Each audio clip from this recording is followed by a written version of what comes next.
Bismillahirrahmanirrahim. Assalamualaikum warahmatullahi wabarakatuh. Alhamdulillah, thumma alhamdulillah, wassalatu wassalamu ala rasulillah Muhammad ibn Abdullah wa ala alihi wa ashabihi wa man walah. Allahumma la sahla illa ma ja'altahu sahla wa anta taj'alul hazna idza syi'ta sahla. Bapak Ibu jamaah salat Isya dan Tarawih yang semoga dirahmati Allah. Dalam sebuah hadis yang diriwayatkan oleh Imam Ahmad bin Hanbal di dalam kitab Musnadnya, hadis ini juga diriwayatkan oleh Imam At-Tirmidzi. Kemudian hadis ini dibedah sanadnya oleh Syekh Syu'aib Al-Arnaud dan beliau menyatakan hadis ini adalah hadis sahih. Satu hadis yang dibawakan oleh seorang sahabat yang bernama Al-Barra bin Azib radhiyallahu anhu. Beliau bercerita, "Kharajna ma'a Rasulillah sallallahu alaihi wasallam fi janazati rajulin minal ansar." Kami keluar bersama dengan Nabi ketika kami membawa jenazah salah seorang sahabat Ansor untuk dimakamkan. Fantahaina ilal qabri, kemudian telah sampai kami di kuburan. Walamma yalhad, sedangkan galian untuk makam itu belum selesai untuk digali. Fajalasa Rasulullah sallallahu alaihi wasallam, lalu kemudian beliau sallallahu alaihi wasallam duduk. Wajalasna haulahu, dan kami duduk mengilingi Nabi sallallahu alaihi wasallam. Faqala, kemudian beliau sallallahu alaihi wasallam, saking tenangnya para sahabat itu sampai diceritakan ka'anna ala ru'usina thair, seolah-olah di atas kepala kami itu ada burung. Saking tenangnya mereka duduk di sekitar Nabi. Kemudian beliau membawa ranting, dan kemudian ranting ini beliau tulis-tuliskan di tanah. Faqala, kemudian beliau bersabda, ista'idzu billahi min adzabil qabri, mintalah kalian kepada Allah perlindungan dari azab kubur. Diulang sebanyak 3 kali, ista'idzu billahi min adzabil qabri, ista'idzu billahi min adzabil qabri. Kemudian Nabi sallallahu alaihi wasallam melanjutkan sabdanya, innal mu'mina, sesungguhnya seorang mukmin itu idza kana fi inqita'in minad dunya wa iqbalil akhirah, ketika sudah habis masa umurnya di dunia, sudah habis masa kontraknya di dunia, wa iqbalin minal akhirah, untuk menuju kepada kehidupan akhirat, ja'ahu malaikatun, maka kemudian dia akan didatangi oleh malaikat, minas samai, dari langit, bidul wujuh, dengan wajah yang putih berseri, ma'ahum akfanun min akfanil jannah wa hanutun min hanutil jannah. Malaikat ini membawa kain kafan, kemudian membawa wewangian, dan semua dia bawa dari surga, hingga kemudian dia duduk di posisi orang yang sedang dalam sakaratul maut tersebut. Jamaah yang dimuliakan Allah, hadis ini memberikan kepada kita informasi mengenai proses keluarnya ruh dari jasad. Yang datang malaikat jumlahnya lebih dari 3, karena Nabi menggunakan kalimat jamak malaikatun, mufradnya adalah malakun. 3 ini, malaikat 3 ini yang datang membawa kain kafan dari surga, kemudian dia duduk di bagian atau dekat orang yang akan meninggal ini, barulah ja'ahu malakul mauti, setelah itu datang malaikat maut. Dan kemudian malaikat maut ini mengatakan, ya ayyuhan nafsut thayyibah, wahai jiwa yang tenang, wahai jiwa yang baik, irji'i ila rabbiki radhiyatan mardhiyah, kembalilah kepada Rabbmu dalam keadaan ridho dan diridhoi. Fatasiru fatakhruju kama tasilul qatratu minan nada, maka kemudian roh itu keluar seperti menetesnya air embun di pagi hari. Maka kemudian ruh ini diambil oleh malaikat maut, dan tidak lama berselang kemudian diserahkan kepada malaikat yang jumlahnya 3 tadi. Malaikat maut hanya bertindak sebagai eksekutor, sisanya diserahkan kepada malaikat yang membawa ruh tersebut. Maka kemudian ruh itu dibawa ke atas langit, dan setiap pintu langit yang dilewati, malaikat ini minta izin untuk dibukakan pintunya. Ditanya kepada penjaga langit, man, siapa? kami adalah malaikat yang membawa Fulan bin Fulan dengan nama dan panggilan yang indah. Maka kemudian malaikat yang menjaga pintu langit ini langsung mengenal dari Fulan tersebut. Jamaah yang dimuliakan Allah, bagaimana malaikat ini bisa langsung mengenal padahal itu adalah pertemuan pertama? Ternyata ini sebagaimana informasi yang pernah disampaikan oleh Nabi dalam hadis sahih yang diriwayatkan oleh Imam Al-Bukhari dan juga Imam Muslim, ketika Nabi bersabda, "Idza ahabballahu 'abdan qala Jibril, idza ahabballahu 'abdan nada Jibril." Ketika Allah mencintai seorang hamba, dan salah satu di antara sebab Allah mencintai hamba tersebut adalah hari-harinya diisi dengan kebaikan, hari-harinya diisi dengan ketaatan. Nada Jibril, Allah kemudian memanggil malaikat Jibril. Faqala, Allah berfirman, "Ya Jibril, inni uhibbu fulanan." Wahai Jibril, sesungguhnya aku mencintai hambaku ini. Fa ahibbahu, maka cintailah dia. Thumma yunadi ila ahli sama. Kemudian malaikat Jibril thumma yuhibbuhu, mencintainya, dan kemudian malaikat Jibril mengumumkan kepada penduduk langit jika Allah Subhanahu wa taala mencintainya, dan malaikat Jibril yang sebagai aminul malaikah, pemimpinnya malaikat itu juga mencintai dia. Fa ahibbuhu, wahai penduduk langit, maka cintailah dia. Maka kemudian penduduk langit pun saat itu juga mengenal orang ini. Seseorang yang mungkin tidak terlalu dikenal di dunia, jauh dari popularitas, jauh dari ketenaran, hidupnya hanya diisi dengan ibadah ketaatan sembari dia mencari nafkah sebagai bentuk kewajiban untuk keluarganya sambil menunggu saat-saat dipanggil oleh Allah Subhanahu wa taala.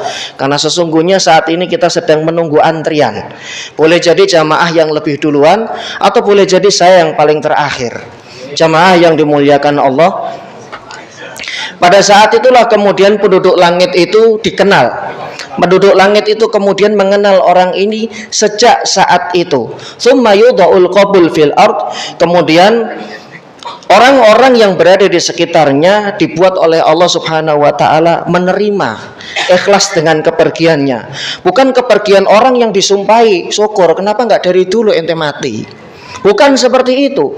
Tapi memang karena dia orang baik, dengan lingkungannya baik, dengan masyarakat baik, tidak pernah membuat onar, tidak pernah menyakiti. Kalau hutangnya dibayar, kalau beli tanah ya yang betul akadnya, kalau pernah bermuamalah, muamalahnya muamalah yang baik, sehingga ketika dia berpulang, orang-orang yang ada di sekitarnya itu ridho, suka, karena memang beliau adalah orang yang baik, dan sudah saatnya beliau bertemu dengan Robnya untuk mendapatkan balasan kebaikan atas kebaikan yang dikumpulkan selama hidup.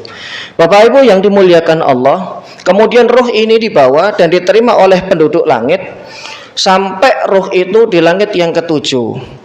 Faqala, kemudian Allah Subhanahu wa taala berfirman, "A'idu abdi," kembalikan ruhnya ke jasad, ke dalam bumi. Minha khalaqnahu, darinya lah diciptakan, kemudian kepadanya dikembalikan. Wa minha nukhrijuhum taratan ukhra, kemudian mereka akan dibangkitkan juga dari tanah atau dari alam barzah, tempat di mana ruh itu disemayamkan, hingga kemudian ruh itu dikembalikan ke jasad. Ini adalah informasi yang valid dari Nabi, sehingga hadis ini kemudian memberikan satu pelajaran bagi kita bahwa sesungguhnya siksa maupun nikmat kubur itu ruhan wa jasadan, ruh dan jasad. Bukan hanya ruh saja, bukan hanya jasad saja, tapi ruh dan jasad. Sehingga dia betul-betul mendapatkan nikmat dan merasakan nikmat saat ditampakkan oleh Allah nikmat kubur. Sebaliknya ketika dia mendapatkan siksaan, dia juga mendapatkan siksaan yang pedih dari siksa kubur. Jamaah yang dimuliakan Allah, muncul pertanyaan, jika ruh itu dikembalikan ke jasad, kenapa tidak kemudian bangkit lagi? Kenapa dia tidak hidup lagi sedangkan ruh itu dipertemukan lagi dengan jasad? Jawabannya adalah wis wancine, kalau dalam bahasa Jawa. Sudah waktunya. Kontraknya sudah diputus. Kalau kontrak seorang karyawan sudah diputus oleh perusahaan, dia walaupun masuk, walaupun dia datang ke kantor, tetap nggak dihitung sebagai gaji, tidak dihitung sebagai karyawan. Karena waktunya sudah habis, ya sudah, walaupun roh itu dikembalikan, maka tidak ada cerita lagi kemudian dia bangkit dari kubur. Jangan sampai nanti dibuat sinetron bangkit dari kubur. Jamaah yang dimuliakan Allah, saat itulah kemudian fayatihi malakani, didatangi oleh dua malaikat. Jamaah yang dimuliakan Allah, dalam banyak kesempatan Nabi Shallallahu Alaihi Wasallam itu mengingatkan kita bahwa sesungguhnya di kubur atau di alam barzakh itu ada siksa dan juga ada nikmat. Dan alam barzakh itu adalah alam yang sangat gelap kemudian menakutkan. Dalam hadis sahih yang diriwayatkan oleh Imam Al-Bukhari dan Muslim dari Abu Hurairah radhiyallahu anhu, Nabi pernah mendapati informasi ada seorang tukang bersih-bersih Masjid Nabawi yang kemudian meninggal dunia. Dan ternyata informasi itu terlambat sampai kepada beliau hingga kemudian dia dimakamkan terlebih dahulu tanpa sepengetahuan Nabi, dan Nabi bertanya di mana dia. Dia sudah meninggal ya Rasul, dan dia sudah dikebumikan. Maka kemudian beliau sallallahu alaihi wasallam mengatakan, inna hadhil kubur mudlimatun mamlu'atun bidzulmah. Sesungguhnya alam barzah itu gelap gulita. Ala ahliha, gelap gulita dan sangat menyakitkan untuk penghuninya. Innallaha azza wa jalla yunawwiruha. Maka kemudian Nabi melakukan sholat untuk mendoakan orang ini karena dia adalah seorang yang spesial. Hidupnya lebih banyak di masjid dan kemudian menyelesaikan perkara-perkara yang ada di Masjid Nabawi. Maka kemudian beliau mensolatinya dan beliau berharap semoga sholat yang beliau lakukan ini kelak bisa menyinarinya di alam barzah. Jamaah yang dimuliakan Allah, di dalam riwayat yang lainnya dari Abdullah bin Umar radhiyallahu anhu, ada di dalam kitab Sunan An-Nasa'i. Nabi itu sampai menceritakan seorang sahabat yang namanya Sa'ad bin Mu'ad radhiyallahu anhu. Siapa yang tidak kenal beliau? Sa'ad bin Mu'ad itu adalah salah seorang penghulunya kaum Ansor, yang ketika dia masuk Islam maka buntutnya penduduk Madinah itu banyak mengikuti beliau. Seorang yang oleh Allah subhanahu wa ta'ala cuma dikasih umur 6 tahun saja dalam Islam. Disebutkan di dalam sebuah riwayat beliau masuk Islam umur 28 tahun, 34 atau 35 tahun beliau kemudian meninggal dunia. Tapi jamaah yang dimuliakan Allah, meninggalnya beliau itu membuat Arsyur Rahman, sehingga sananya Allah itu bergetar karena beliau meninggal gugur sebagai syahid di medan Uhud. Nabi Shallallahu Alaihi Wasallam mengatakan, hadzal ladzi taharraka lahul arsy. Ini loh Sa'ad bin Mu'ad, seorang yang ketika meninggal dunia itu membuat heboh dan gempar sampai arsy hingga sananya Allah itu kemudian bergetar. Wa futihat lahu abwabus sama, pintu-pintu langit dibuka untuk menyambut ruh beliau. Luar biasa spesial ini orang Sa'ad bin Mu'ad radhiyallahu anhu. Wa syahidahu sab'una alfan, disaksikan oleh 70.000 malaikat. Laqad dhamma dhammatan. Namun ternyata beliau juga mendapatkan ujian di alam barzah, kuburannya dihimpit sehimpit-himpitnya oleh Allah subhanahu wa ta'ala. Seorang Sa'ad bin Mu'ad. Thumma furijalahu, walaupun kemudian karena fadilah keutamaan beliau, Allah kemudian memudahkan alam barzakh, alam tempat beliau disemayamkan. Bapak Ibu yang dimuliakan Allah, sesungguhnya perjalanan kita hari ini adalah sesuatu yang kelak kita juga akan dipanggil. Dan saat itu tiba, maka sebaiknya atau seyogyanya kita sebagai seorang muslim mengumpulkan kebaikan sebanyak mungkin, karena sesungguhnya kebaikan yang kita kumpulkan dan dosa yang kita jauhi akan mampu menyelamatkan kita dari siksa kubur. Dalam sebuah hadis yang lainnya, hadis ini diriwayatkan oleh Imam Al-Bukhari dan juga Imam Muslim dari Abdullah bin Abbas radhiyallahu anhu, ketika Nabi melewati dua makam, diceritakan oleh Ibnu Abbas, marra ar-Rasul sallallahu alaihi wasallam biqabraini. Nabi pernah melewati dua makam. Faqala, kemudian beliau bersabda, innahuma la yu'adzaban. Sesungguhnya dua orang yang sedang menghuni makam ini la yu'adzaban, benar-benar sedang disiksa. Pertanyaannya, bagaimana seorang manusia bisa mendengar siksa kubur? Ini adalah salah satu kekhususan yang Allah berikan kepada Nabi dan tidak diberikan kepada yang lainnya. Tujuannya adalah untuk menyampaikan umatnya, karena alam barzah itu Bapak Ibu sekalian, alam barzah dan ruh itu adalah perkara gaib yang seseorang tidak diizinkan berbicara mengenainya kecuali dengan hujjah, kecuali dengan argumen, dan argumen itu adalah Quran dan hadis. Tidak boleh kita berbicara mengenai perkara gaib tanpa dasar ilmu, karena itu nanti pasti akan salah. Mengira-ngira pun juga tidak boleh. Makanya perkara ini tadi kami sampaikan hadisnya, ketika beliau melewati dua makam, kemudian beliau bersabda, innahuma la yu'adzaban, sesungguhnya dua pemilik makam ini sedang disiksa. Wa ma yu'adzabani fi kabir, mereka disiksa itu lantaran menurut keduanya melakukan dosa yang dianggap mereka bukan dosa besar, menurut mereka remeh. Kenapa menganggap remeh? Karena tidak pernah belajar, karena tidak pernah duduk di majelis ilmu. Boleh jadi sesuatu yang kita anggap remeh di hadapan Allah itu begitu besar dosanya. Dan kenapa kita menganggap remeh? Karena kita nggak tahu kalau itu adalah perkara yang besar di sisi Allah. Bapak Ibu sekalian yang dimuliakan Allah, Nabi melanjutkan sabdanya, amma ahaduhuma faqad yamshi bin namimah. Salah satu di antara pemilik atau orang yang dikubur ini, dulu ketika dia hidup itu yamshi bin namimah, suka mengadu domba, suka membuat keributan dengan kalimat-kalimat yang membuat dua orang itu ribut. Ada tetangganya yang boncengin perempuan, nggak di cross check, nggak ditabayun dulu, langsung ribut, tuh bawa cewek lagi. Padahal boleh jadi itu adiknya, atau saudara seayahnya, atau saudara seibunya yang memang nggak pernah dibawa. Akhirnya kemudian beritanya nyebar sampai ke telinga, kemarin suamimu boncengin si fulana. Atau kemudian gara-gara lisannya terjadi keributan antar tetangga, suami dan istri, sampai kemudian antar kampung dengan kampung yang lain terjadi tawuran. Naudzubillah, Ramadan kok tawuran. Niatnya SOTR, sahur on the road, tapi pas diperiksa bawanya kelewang, bawanya batu. Ini mau apa? Ramadan lagi, naudzubillah. Jamaah yang dimuliakan Allah, hati-hati dengan lesan dan hati-hati dengan media sosial. Kita yang mudah ya ngompor-ngomporin, kemarin kamu ditantang sama si ini, padahal enggak. Kemudian benar ketemu duel, salah satunya meninggal. Hati-hati lesan yang suka mengadu domba ini, sehingga kemudian terjadi keributan di tengah masyarakat, di sekolah kah, atau mungkin di masjid. Memang ini kemudian kita harus waspada dan hati-hati dengan lesan. Kalau tidak bertaubat kepada Allah, dia akan kena hadis ini. Karena Nabi faham, Nabi tahu ini adalah perkara yang bisa merusak fondasi dalam sebuah masyarakat yang islami.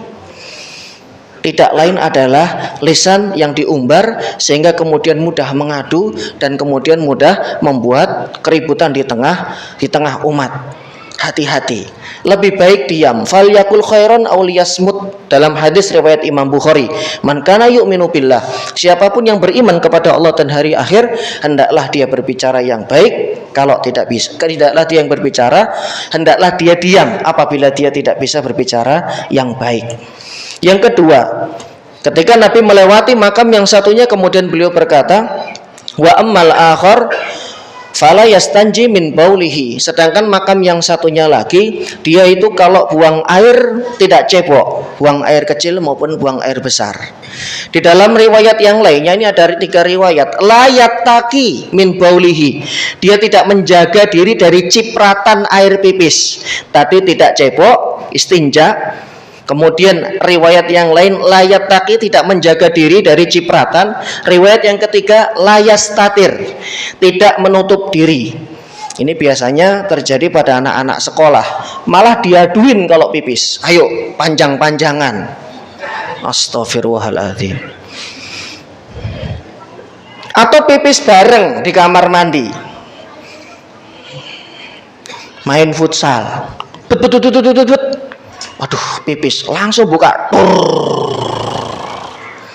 habis itu nggak cebok, nyiprat kemana-mana, sampai rumah nggak cuci kaki, langsung tidur. Hati-hati, ini kalau tidak bertaubat kepada Allah, bisa-bisa itu menyebabkan siksa kubur, bahkan kepada seorang muslim. Iya. Jadi jamaah yang dimuliakan Allah, ini adalah informasi gaib yang disampaikan oleh Nabi. Karena seorang mukmin itu ketika diseru oleh Allah, ya ayyuhalladzina amanu, hai orang-orang yang beriman, maka dia harus merespon dengan respon yang baik.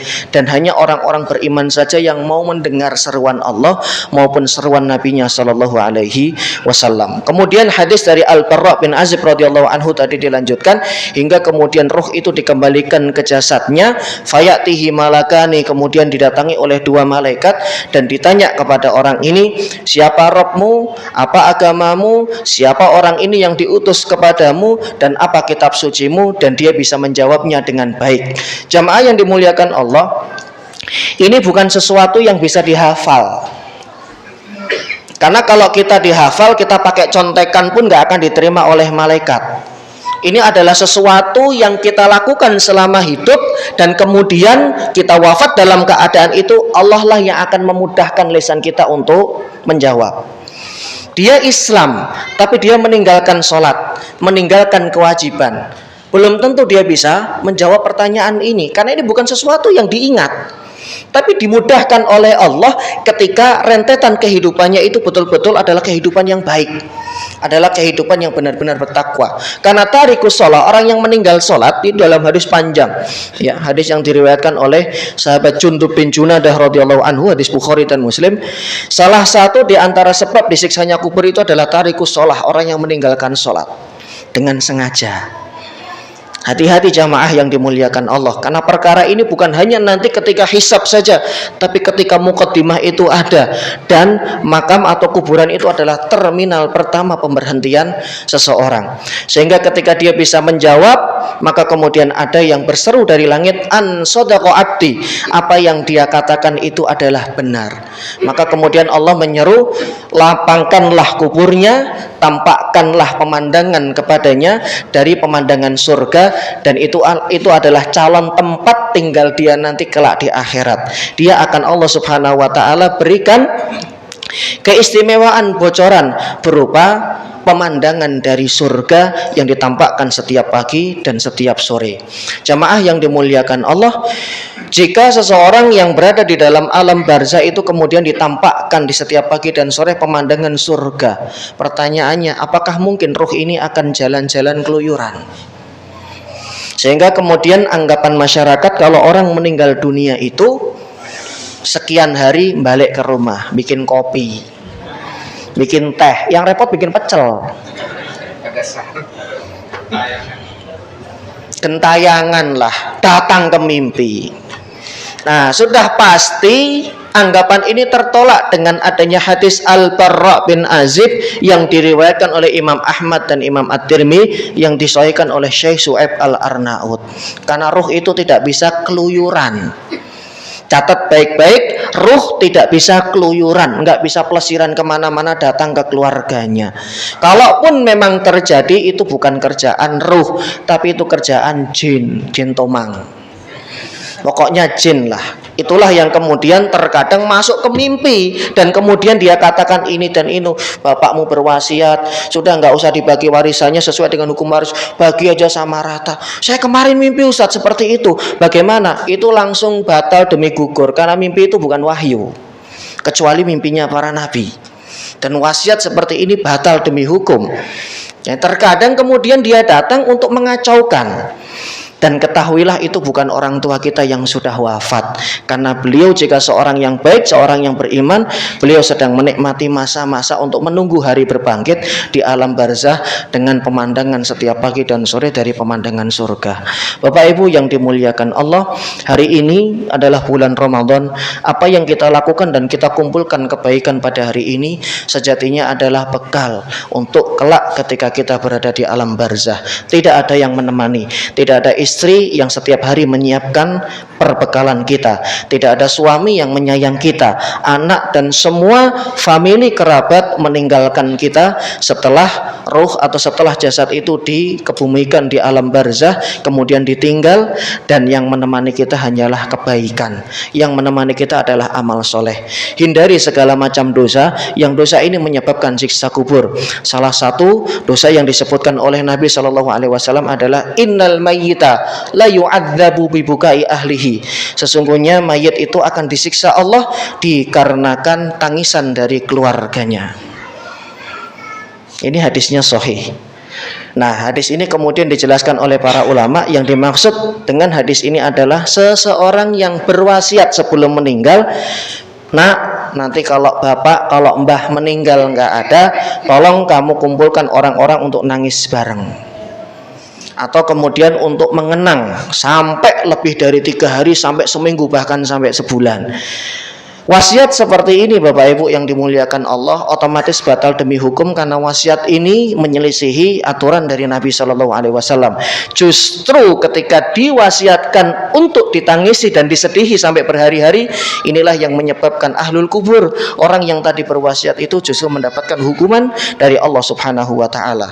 Nangis boleh sewajarnya, karena Rasulullah ketika meninggal putranya Ibrahim dan Qasim, beliau pun juga menangis, tapi nangis yang tidak sampai berhari-hari, apalagi sampai 30 hari, sampai sekian bulan. Naudzubillah, jangan sampai itu terjadi, karena apa yang disampaikan oleh Nabi itu adalah wasiat, dan itu adalah sebuah pelajaran berharga agar kita mampu mengikutinya. Ini yang bisa kami sampaikan. Subhanaka Allahumma bihamdika asyhadu an la ilaha illa anta astaghfiruka wa atubu ilaik. Assalamualaikum warahmatullahi wabarakatuh.